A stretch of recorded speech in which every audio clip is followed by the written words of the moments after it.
T'as vu? Expression jeune. Direct. Jeunesse. Expression jeune. T'as vu?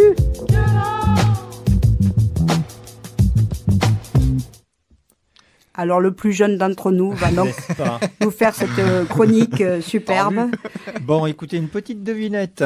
Oula. Savez-vous quelle est la ville qu'on a qualifiée de capitale de la culture sourde en Toulouse? France? Gagnez un bouquet de violettes, puisque c'est la saison. Donc, de quoi s'agit-il? Eh bien, figurez-vous que toutes les personnes concernées à Toulouse par le problème de la surdité et de la scolarité des enfants n'ont absolument pas attendu les lois du 11 février 2005 ou la loi Fabius de 91 pour essayer de trouver des solutions. Eh bien, imaginez-vous que la première classe bilingue en langue française des signes s'est ouverte à Ramonville en 1985. C'est pas beau ça? Ouais.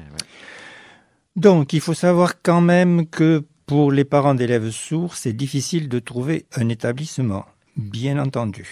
Et en plus, il est très difficile pour les élèves de suivre une scolarité complète en langue des signes. Eh bien, figurez-vous qu'il y a seulement 4 villes en France qui le permettent pour l'instant, à savoir de la maternelle ou de la primaire au lycée. Toulouse, Lyon, Poitiers et Noisiel qui se trouvent dans le 77. Donc, qu'est-ce qui se passe dans les écoles? Eh bien, l'enseignement en LSF est dispensé soit par des enseignants qui maîtrisent la langue des signes et l'enseignement de la discipline, soit par un enseignant non signant accompagné d'un interprète. Bon, les élèves sont répartis dans des groupes spécifiques et on essaye tout de même de les intégrer dans des classes dites normales, entre guillemets, bien entendu. Eh bien, figurez-vous que c'est dans la proche banlieue de Toulouse, à savoir à Ramonville-Sainte-Agne, que la scolarité dans l'enseignement public, je précise bien, est possible de la maternelle jusqu'au lycée, où on reçoit l'enseignement en langue française des signes. D'abord, les petits peuvent aller à l'école maternelle, en particulier celle qui s'appelle Gabriel Sajus, qui est donc à Ramonville. Et lorsqu'ils sont prêts à passer à l'école élémentaire, eh bien, ils vont à l'école élémentaire Jean Jaurès, toujours à Ramonville. Et quand ils sont prêts à aller au collège, eh bien, ils restent à Ramonville et ils vont au collège Jean Jaurès. Alors, ces écoles sont soit l'école élémentaire, soit la maternelle, soit le collège et plus tard le lycée, proposent des enseignements, des classes dispensées soit par des élèves, soit par des professeurs sourds, soit à destination d'élèves sourds. Et il se trouve que dans les écoles dont je viens de parler, les entendants comme les malentendants s'entendent absolument très bien dans la cour de récréation en particulier. Donc on peut suivre la maternelle, le primaire, le collège. Et puis il s'agit d'aller au lycée, toujours pareil, en espérant trouver un enseignement en langue des signes. Eh bien, on peut à Toulouse aller au lycée Bellevue, qui est tout près de Ramonville. Il va sans dire évidemment que ces établissements sont très demandés et que malheureusement, il y a des refus de candidature. Donc c'est un véritable parcours du combattant, il faut vraiment s'y prendre des mois, des années même à l'avance pour espérer être intégré. Bon, quand le secondaire est terminé, évidemment, se pose la question de l'enseignement supérieur. Et là, c'est beaucoup plus compliqué. Il faut savoir qu'en France, seulement 5% des bacheliers sourds poursuivent leurs études.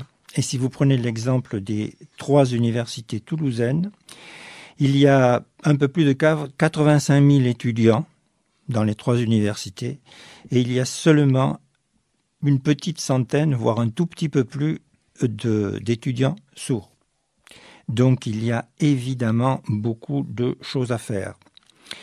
Il y a les aides de l'État, évidemment, qui financent une partie des frais d'interprète pour les étudiants qui en ont besoin. Mais en réalité, ceci est loin de compenser les dépenses réelles qu'il faut investir pour traduire tous les cours en langue des signes. Alors, il faut savoir aussi qu'il y a un grand besoin de traducteurs. Et donc, ce qui n'est pas mal, c'est que la section langue et études appliquées de l'université Jean Jaurès propose une formation en LSF, à la fois française et dans le système anglais également. Seulement, il faut savoir aussi que il n'existe pas de cours directement en langue de signes. Ça veut dire qu'un étudiant a besoin d'un interprète. Et c'est ça qui coûte relativement cher. Bon, écoutez, il n'y a pas que l'éducation dans la vie, il y a bien d'autres choses, n'est-ce pas? Et précisément pour les sourds ou les malentendants, il y a des structures intéressantes comme l'association ACT, A-C-T'-S, qui a été mise sur pied par un comédien sourd qui s'appelle Jeffs, J-E-F'-S. Et son but, c'est de donner l'accessibilité à la culture théâtrale au public sourd. Et je trouve que c'est une excellente initiative.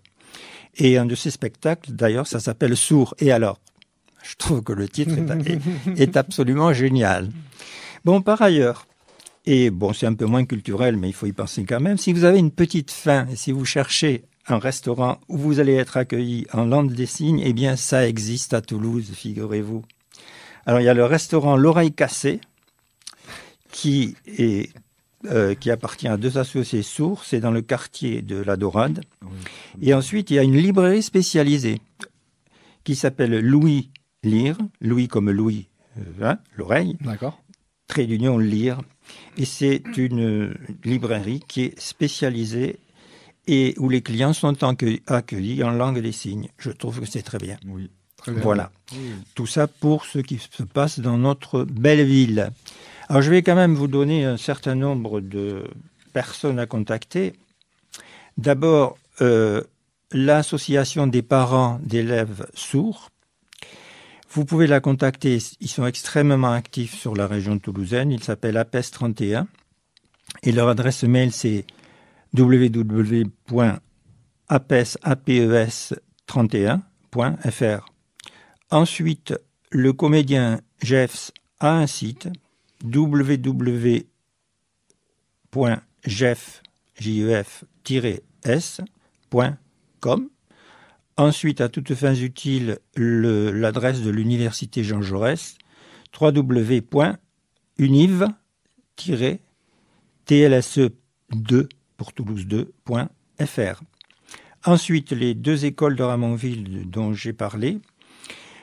Pour la maternelle, c'est maternelle.sajus@mairie-ramonville.fr et pour l'école élémentaire Jean Jaurès, élémentaire.centre@mairie-ramonville.fr.